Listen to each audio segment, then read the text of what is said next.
তাই পোস্ট করে। যেমন সোশ্যাল মিডিয়ায় খুব ঘুরছে কয়েকদিন ধরে, শক্তি সাইক্লোন আসছে। না, কোনো সাইক্লোন আসছে না, পরিষ্কার জানিয়ে দিল আবহাওয়া দপ্তর। সরাসরি চলে যাব প্রতিনিধি বিশ্বজিতের কাছে।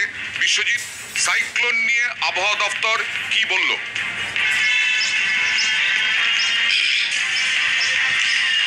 এখনো পর্যন্ত যে সাইক্লোজেনেসিস সিচুয়েশন বঙ্গোপসাগরে রয়েছে, আবহাওয়া দপ্তর জানিয়ে দিল স্পষ্ট যে এইরকম কোনো সম্ভাবনা এখনো পর্যন্ত তাদের কাছে নেই।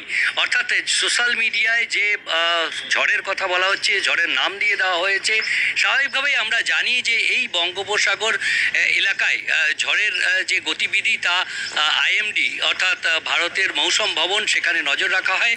এখনো পর্যন্ত তাদের যে বিশ্লেষণ তাতে এখনো পর্যন্ত সম্ভাবনা কাছাকাছি সময়ে সেই সম্ভাবনা নেই, এমনটা আলিপুর আবহাওয়া দপ্তরের যিনি আঞ্চলিক অধিকর্তা রয়েছেন সোমনাথ দত্ত, তিনি মিডিয়ার উদ্দেশ্যে জানিয়ে দিয়েছেন স্পষ্টভাবে এখনো পর্যন্ত ভারতের মৌসুম ভবন এরকম কোনো বার্তা দেয়নি। তাই সোশ্যাল মিডিয়ায় যে খবর হচ্ছে সেই খবরে এখনো পর্যন্ত শিলমোহর দিচ্ছে না আলিপুর আবহাওয়া দপ্তর।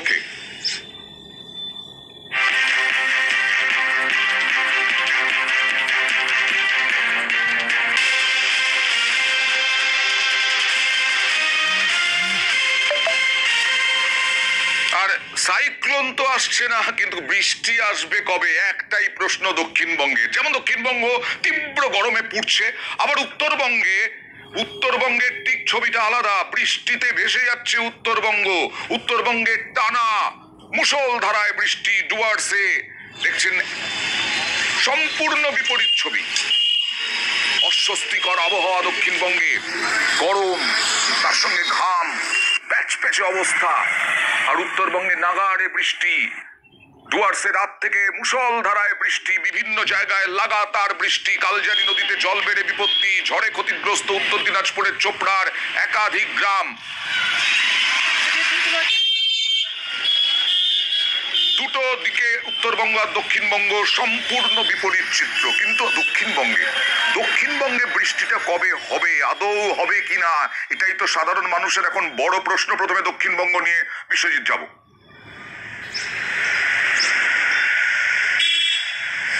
একদমই, দক্ষিণবঙ্গে আমরা গত কয়েকদিন দেখেছি হিট ওয়েভ হয়েছে, এমনকি সল্টলেক এবং এয়ারপোর্টের কাছাকাছি অঞ্চল দমদম, সেখানেও কিন্তু তাপপ্রবাহের মতো পরিস্থিতি তৈরি হয়েছে। 40 ডিগ্রি পেরিয়ে গেছিল সল্টলেকের তাপমাত্রা, দমদমের তাপমাত্রা 40 ডিগ্রির বেশি, 43 ডিগ্রির বেশি অর্থাৎ কলাইকুণ্ডাতে।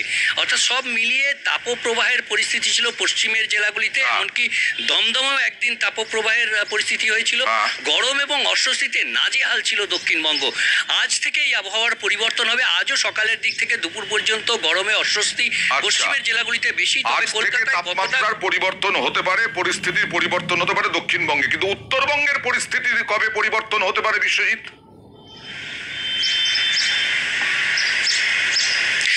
উত্তরবঙ্গের উপরে এই মুহূর্তে একটি সাইক্লোনিক সার্কুলেশন এবং একটি অক্ষরেখা টার্ফ রয়েছে। অর্থাৎ একেবারে উত্তরবঙ্গ সিকিমের ওপরে এই যে সাইক্লোনিক সার্কুলেশন তার অবস্থান, তার ফলে প্রচুর জলীয় বাষ্প ঢুকেছে। শুধুমাত্র এই যে উত্তরবঙ্গে বৃষ্টি হচ্ছে এমনটা নয়, সিকিম এবং উত্তর পূর্ব ভারতের যে রাজ্যগুলি রয়েছে, আসাম, মেঘালয় থেকে অরুণাচল প্রদেশ পর্যন্ত সমস্ত রাজ্যেই ভারী থেকে অতি ভারী বৃষ্টি, প্রবল বৃষ্টি যাকে বলে, সেই বৃষ্টি হচ্ছে। এবং এই বৃষ্টি আগামী 24 থেকে 48 ঘন্টা থাকবে, কারণ এই বৃষ্টি আগামী 24 ঘন্টা থেকে 48 ঘন্টা থাকবে। আর দক্ষিণবঙ্গে বলা হচ্ছে আজ থেকে কিছুটা হলেও পরিবর্তন হতে পারে তাপমাত্রার। আর উত্তরবঙ্গের ছবি দেখুন, টানা বৃষ্টিতে জলমগ্ন বাজার। আলিপুরদুয়ারের শিলবাড়ি হাটবাজার জল থই থই, 1 নম্বর ব্লকের শিলবাড়ি হাটবাজার চরম দুর্ভোগে ব্যবসায়ীদের একাংশ। এরপরেও আবার 24 থেকে 48 ঘন্টা এই বৃষ্টি চলবে। ধূপগুড়ির ছবি দেখুন এবার। গতকাল রাত থেকে নাগাড়ে এক ধারায় মুষলধারায় বৃষ্টি, বিভিন্ন জায়গায় জল জমে গেছে, নিকাশি নালাগুলো উপচে উঠছে। রাত থেকে নাগাড়ে বৃষ্টিতে এখানেও সাধারণ মানুষ সমস্যায়, বিদ্যুৎহীন হয়ে পড়েছে ধূপগুড়ি শহরের একাংশ, কারণ ঝড়ও হচ্ছে তার সঙ্গে। আর যেটা বলছিলেন আমাদের প্রতিনিধি বিশ্বজিৎ, শুধু তো উত্তরবঙ্গেই নয়, উত্তর সিকিমেও রাতভর বৃষ্টি, টানা বৃষ্টির জেরে বন্ধ রাস্তা। ইউমথাং থেকে লাচেনের মধ্যে রাস্তা বন্ধ, আটকে পড়া পর্যটকদের উদ্ধারে তৎপরতা।